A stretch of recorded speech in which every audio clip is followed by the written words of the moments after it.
to the latest edition in the Cold and Dark series, and today we step up from the Cessnas to one of my personal favorites, the Pilatus PC-12.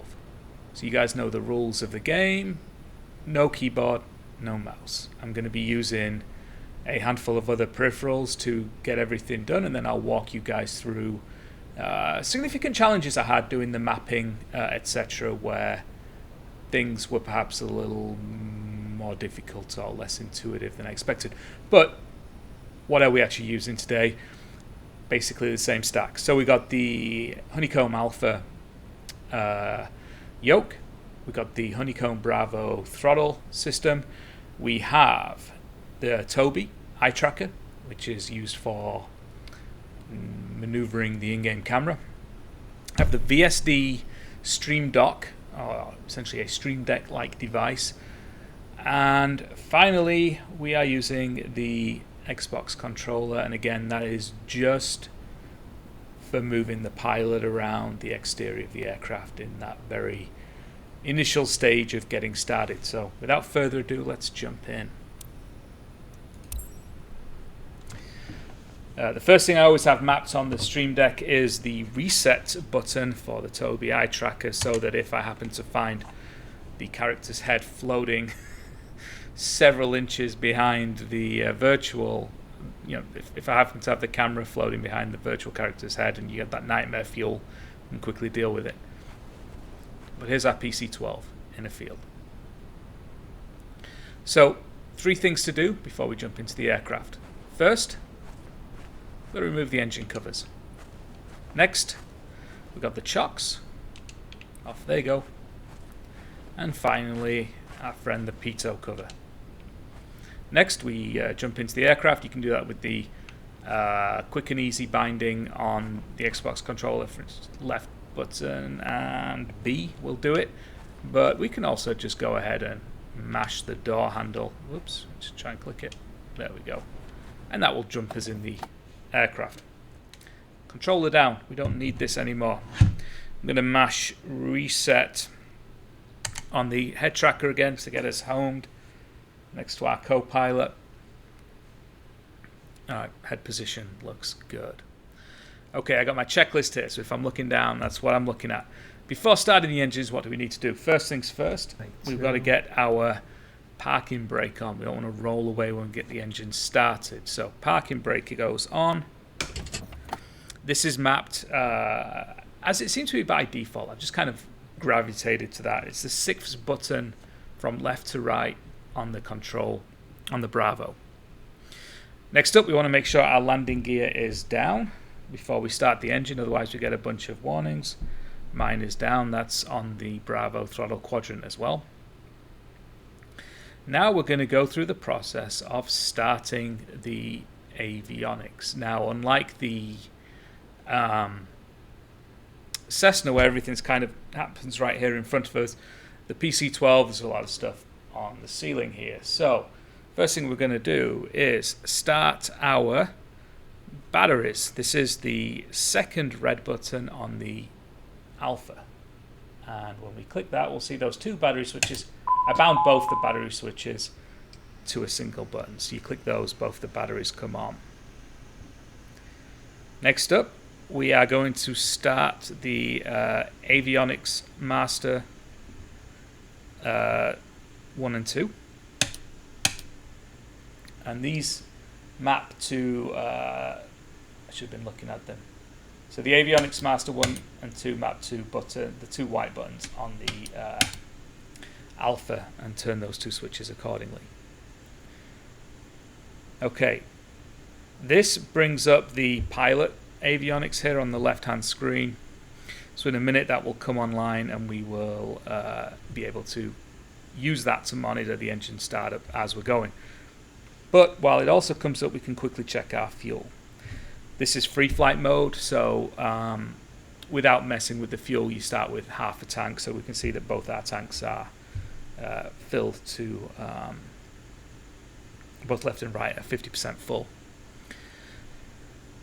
Next up, we want to get our oxygen lever on. Now, if we look down here, the switch, and I'll highlight it in post, on the pilot's side, on the left-hand side of the avionics or the MFD there, that is the landing gear. And there's a similar switch by the co-pilot's knee on the right-hand side.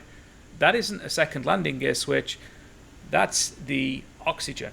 I mapped that to, let me check my handy cheat sheet, the first button on the Bravo throttle. So we mapped that. We got oxygen. That's useful when you're doing a high altitude flight if this was real life. Luckily, less of an issue in a simulation, but for simming reasons, let's take it seriously. The next one I mapped was the seatbelt sign. That doesn't, the Alpha control panel has like 6 or 7 light switches mapped for different things. That doesn't include the seatbelt or no smoking sign. The seatbelt is actually that very far toggle switch there. I've mapped it to the second button on the Bravo, so when we do that, boom, buckle up. I didn't map the no smoking sign. Since I'm the only one sat here and I don't smoke, it seemed a little superfluous. I suppose I could also map it to that same button on the Bravo if I really wanted to, so just clicking that would turn on both the seatbelt and the no smoking sign. But, you know, let's not get too bent out of shape over it. Next, we want to make sure our power control, or our throttle control power, is set to idle before we start the engine. That's the only throttle, ZXE's throttle that we're going to be using for this aircraft.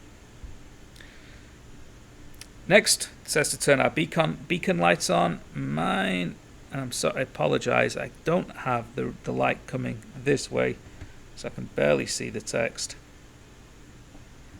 It's this one. Okay, and that's up there. Oh, yeah, look, so there's beacon lights on.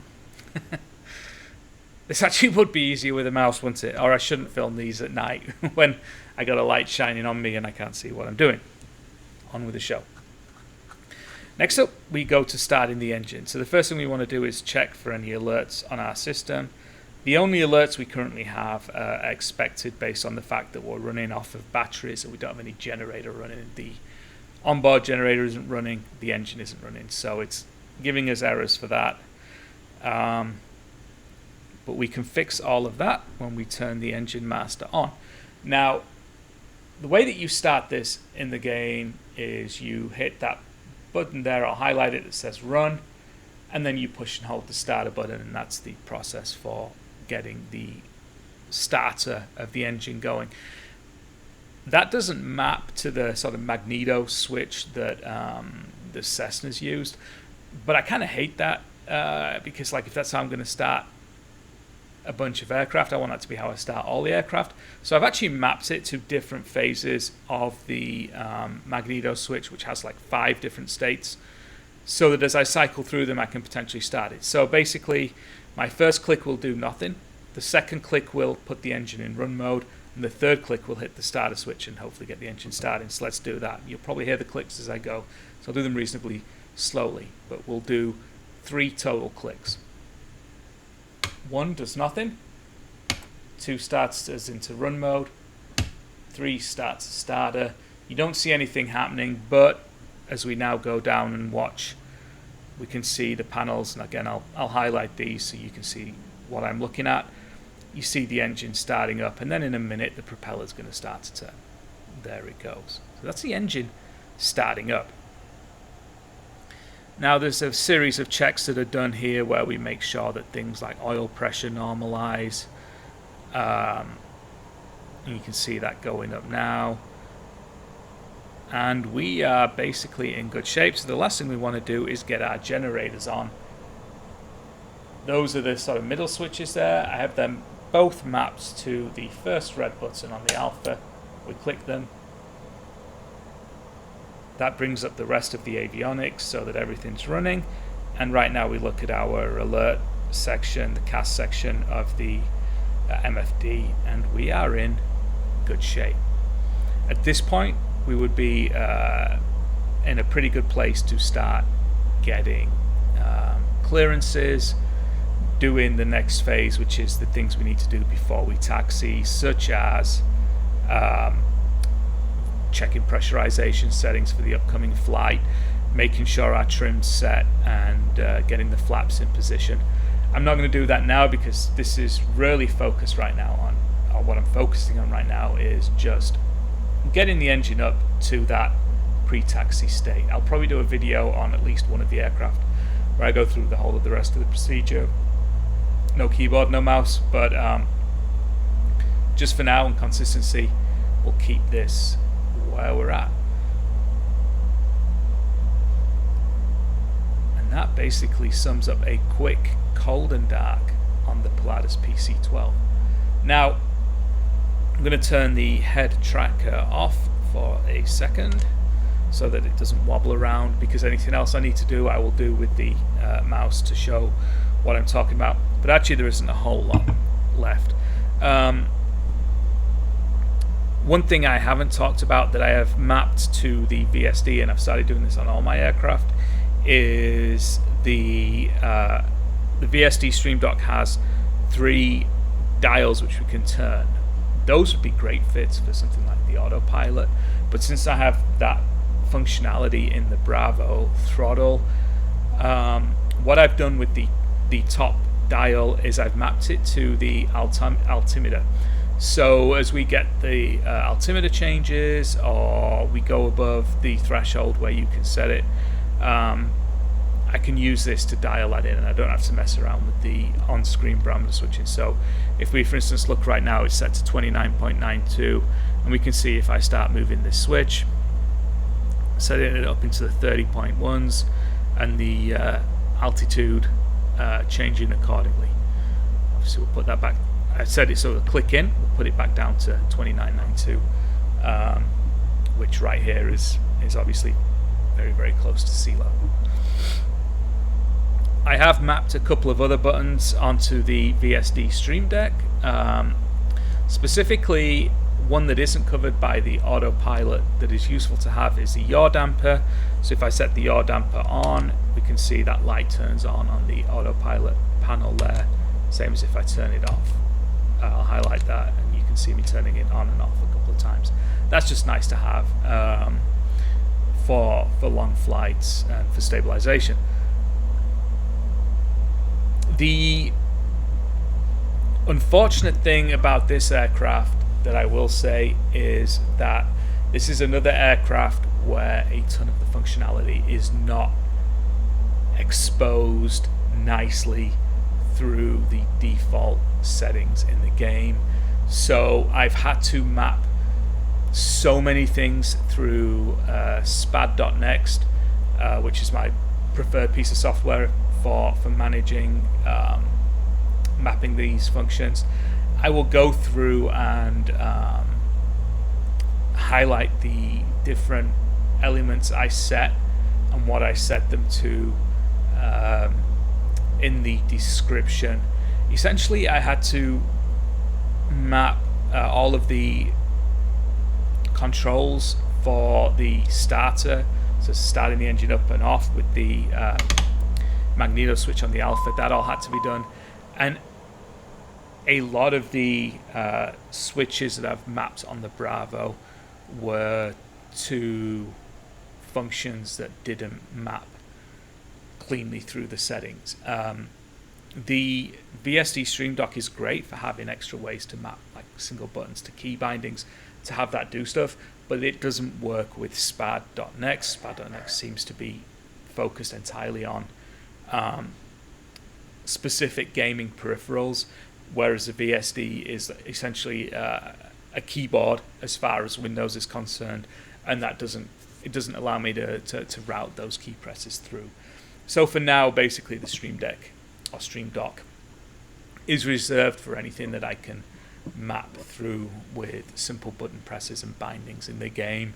Anything that needs a bit more exotic digging through developer mode to find specific game hooks, they go into SPAD.next, and those get mapped to the hardware and that's the best way I found so far to doing it. I've got it working in a way I'm really happy with this. I hope I can get it working really nicely with more aircraft to go. But that's a wrap on the PC-12. I look forward to any comments and questions you guys may have. And if there's alternative ways you found of doing things better, I would love to hear them. I'm figuring a lot of this stuff out as I go, and this video is as much to share what I've learned as anything. And finally, if you enjoyed the video, mash that subscribe button. I'm going to be doing the Cirrus Vision Jet next, and getting that one covered, and then after that, I don't know what I'm going to do. It all depends what direction my career goes in Neofly, I think. Anyway, thank you guys for watching. See you next time. Well, that's a wrap on that one. I hope you guys enjoyed it. Thanks for watching. If you haven't done so already, please hit the subscribe button. And remember, I'm not actually a pilot. I'm just a dumbass with a flight simulator. Catch you on the next one.